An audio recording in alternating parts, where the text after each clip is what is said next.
ምዕራፍ 30 ሙሴም ለእስራኤል ልጆች ነገዶች አለቆች እንዲህ ብሎ ተናገራቸው። እግዚአብሔር ያዘዘው ነገር ይህ ነው።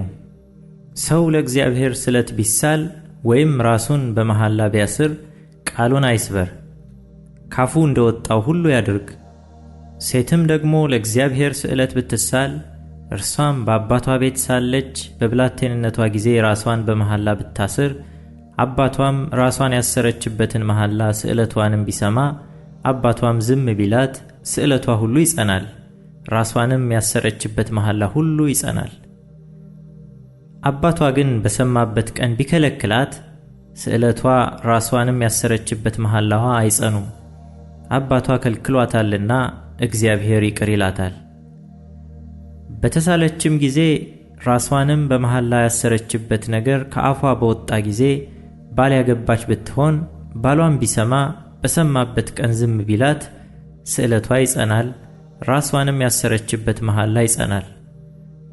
ባሏ ግን በሰማበት ቀን ቢከለክላት በእርሷ ላይ ያለውን ስዕለቷን ራሷንም በመሐላ ያሰረችበትን የአፏን ነገር ከንቱ ያደርገዋል፣ እግዚአብሔርም ይቅር ይላታል።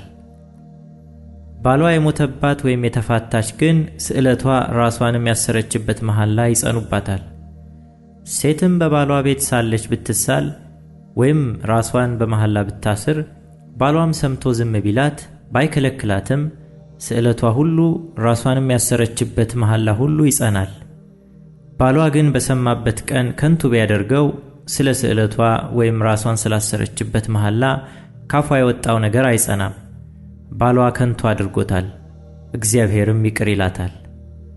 ስዕለቷን ሁሉ ነፍሷንም የሚያዋርደውን መሐላ ሁሉ ባሏ ያጸናዋል፣ ባሏም ከንቱ ያደርገዋል። ባሏ ግን በየዕለቱ ዝም ቢላት ስዕለቷን ሁሉ በእርሷም ላይ ያለውን መሐላ ሁሉ አጽንቶታል። በሰማበት ቀን ዝም ብሏታልና አጽንቶታል። ከሰማው በኋላ ግን ከንቱ ቢያደርገው ኃጢአቷን ይሸከማል። እርሷም በብላቴንነቷ ጊዜ በአባቷ ቤት ሳለች በአባትና በልጂቱ መካከል ወይም በባልና በሚስት መካከል ይሆን ዘንድ እግዚአብሔር ሙሴን ያዘዘው ሥርዓት ይህ ነው።